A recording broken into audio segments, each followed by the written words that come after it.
July 7th, 2023, journal entry number 7.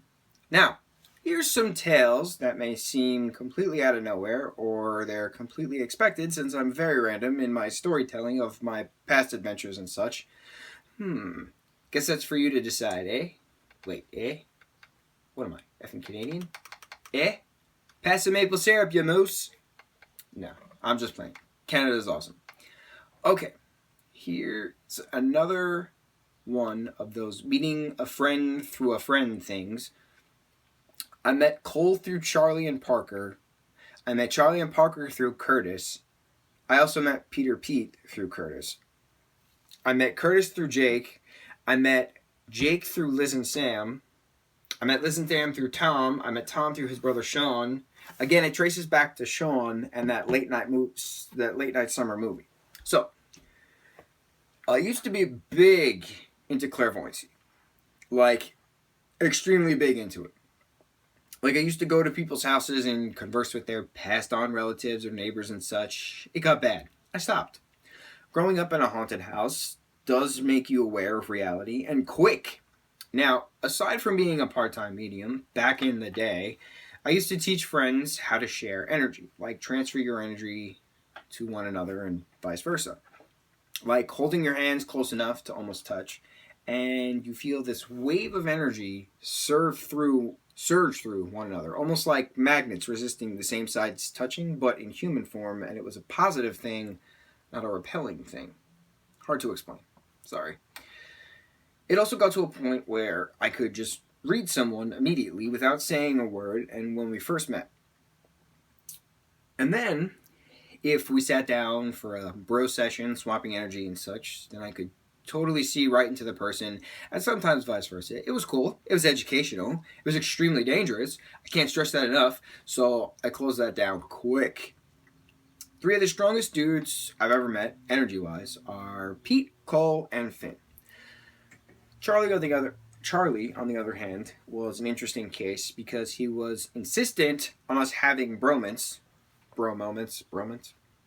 every time we hung out, swapping energy, sharing what we saw with one another, etc. Turns out we got the same image at one point and talked about it. Long story short, he and I were brothers in a past life and died side by side in an American war. How can I explain this logically before moving on? Okay, follow me here. We'll try something out actually here right now with you reading. When you read words down on a page or a screen, your mind projects these images of what you're reading. Like if I was to tell you about me sitting on Santa's lap and asking him for a Lego train set for Christmas, you are seeing in your mind right now me sitting on a fat man's lap with a big white and fluffy beard who's wearing a red velvety suit and black boots, etc., etc. Your mind projects those images to see in your head because that's how your brain is interpreting the information being provided to you. So, when I would read a person, or visit someone's house to talk with their dead relatives, or sit down with a bro and swap energies, how Charlie and I got the same pictures in our heads from our past, we got the details from the other's essence, essentially. Energy. Like, focusing so deep into that person's body, into their soul, we drew out that information, saw it in our heads, and talked about it. Does that make sense? A basic transfer of energy?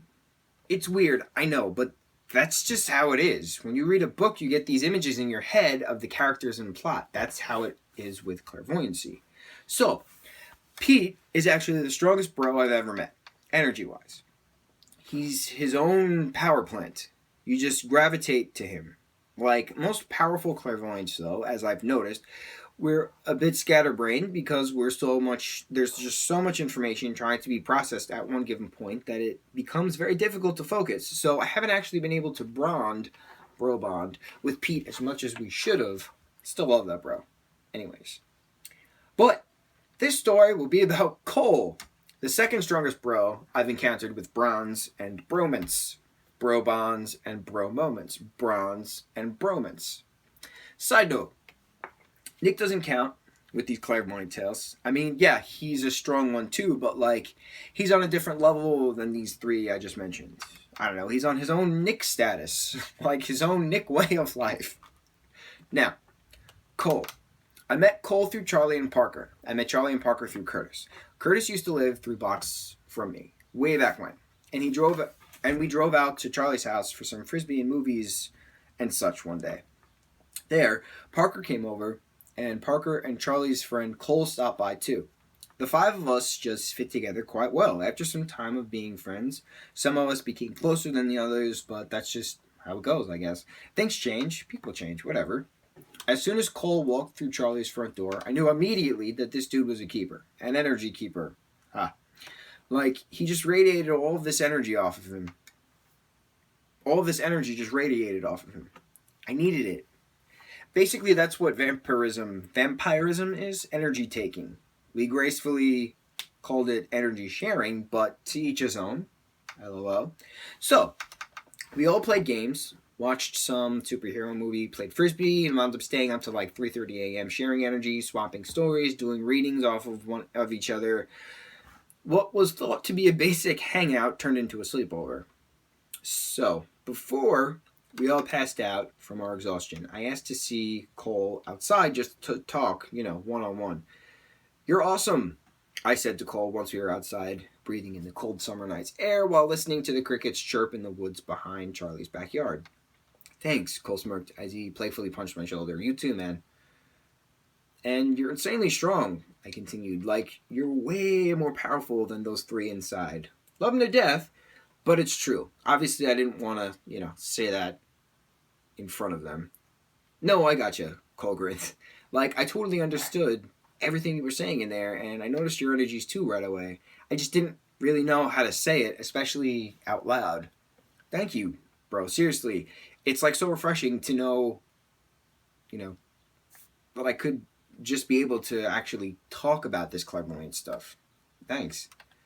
It was at that specific moment in time and space, in this exact realm and dimension that we assimilate to reality in, that I realized that I mattered. Someone thanked me for being me. Someone needed me in a way that most didn't. Energy sharing, man. That's just some real poop right there. Cole and I did some energy exchanging before we went in to sleep. But we did it a little differently this time around. Here's some more mind imagery for you. Ready? Okay. I placed my right hand millimeters off of Cole's chest. He placed his right hand millimeters off of my chest. Both of our left hands were hovering over one another near our navels. We basically created a full circuit for our energies to bounce off of one another and equal us out. And it was beyond empowering. Like, I felt like I had a piece of Cole in me afterwards, and I assumed vice versa because of what happened that following week. So, I was at work 2 days later, going about my workly duties, and then all of a sudden I got this wave of Cole just pouring over me in torrents. Like when you're walking in public and someone passes you and they're doused in perfume and it just envelops you whole. That's what it felt like, except with the touch sense and not the smell sense. I had no idea what the hell was happening, and I was thinking hard about Cole, and then it clicked. He was talking to me in my head. He was focusing his energy to find mine just to say hey, and so I returned the hey right back to him. Clearly, I called him the second my shift was over. "Yo," I yelled happily, "you scared the poop out of me." "Ha!" He laughed. "Figured you'd respond, though. Pretty cool, though, huh? Who knew that we could do this?" "Sure as hell didn't know," I chuckled. "But really, dude, as I'm working?" Yeah, Cole replied. "Keep whining, crybaby." We laughed at our newfound mutual talents, and it lasted a few more days after, but faded. We talked about it further to figure out what the hell was actually happening with us, and we realized that we were each other's batteries at those moments. Because we did that hand-to-chest closed-circuit energy thing, we got more of the other's energy than we would have gotten than if we just did our hands-to-hands hovering energy transfer thing. I think the actual term is called Reiki. You might have to look that one up, kids. It was cool. Every time Cole and I would chill, we'd make sure to do an energy session to boost ourselves up, to try and last till the next time we saw one another. It was fun. It was impressive that we figured it out. It got tiring, though, to be honest, so we stopped at one point. We actually didn't see much of each other after he graduated. I don't know, like I said, things change. Nothing lasts forever. It's just nature. I'm a firm believer in that you're meant to meet who you meet in your lifetime for one reason or another, whether it's a lasting effect or brief moment, your paths cross for some kind of reason. Cole's path crossed with mine, and I am a better person because of him. True story. And let's be real here, okay? He's probably smirking right now as I type this out for you now, and getting these little flashes of Brogan through his mind because we still have these tiny little minuscule pieces left of the other inside of each other. So weird to say, but so accurate. I'll never forget those, he had those sparkling blue eyes with a flecks of gold near his pupils. Truly a great bro. I hope he's doing well. No, not just well. I hope he's doing great. Miss you, Cole. Yeah. Hope you could follow all that. It was a lot to take in one sitting. I know. I get it. I just hope my explanations helped you understand where I and we were and are coming from. But like I said, I don't do that stuff anymore. Too much. It was educational to see how strong you actually are, but yeah. No more. Haikus. 151. Cruise and cold water. People wish for my eyes. My eyes are blinding me. Let's try that again. 151. Cruise and cold water. People wish of a new life. Sinking hopes and dreams. 152. Axe and the sawmill. Jokes and pranks from all around. Life is just a game. 153. Chickens from dinos. Evolution is the way. Mini dino birds. 154. Ice cream for dinner. Breakfast foods for dessert. Pancakes for all meals. 155. Nico is the man. Decades old with pure anguish. Love who you want, bro. 156. The god of the seas. He's got seaweed in his brains. And so does his son. 157. Peaches and apples. Apricots and oranges. Banana and grapes. 158. Sneezing while eating. A very dangerous game. A bean in my nose. 159. Climbing a ladder, hanging those darn Christmas lights. Tedious work sucks. 160. Saucy tomatoes. I'm starving and need this food. Pasta in the pot. 161. Candy palaces. Games on tiles with some cards. Plumpy for the win. 162. Dancing on wood floors. Some music playing for all. Crisscross applesauce. 163. Blue eyes on blue eyes. Eyes are windows to the soul. It's not magic, kid. 164. Broken hands of glass. The fibers are all around.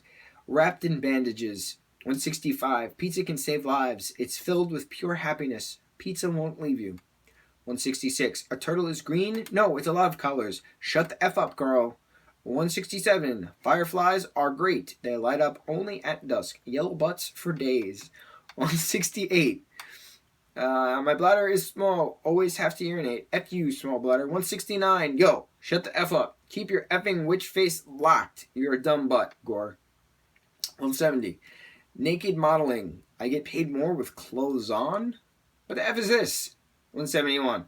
I'm poor as all hell. Money can't buy happiness? F that. Give me cash. 172. Meal shakes are real food. It does depend on the day. Solids or liquids. 173. Find that pickle, sir. Full of hopes and full of dreams. It's long and it's thick. 174. Ankle socks for days. Knee-high socks are annoying. Vans are magical. 175. I can't believe you. Scary movies are the best. No one likes you, Chris.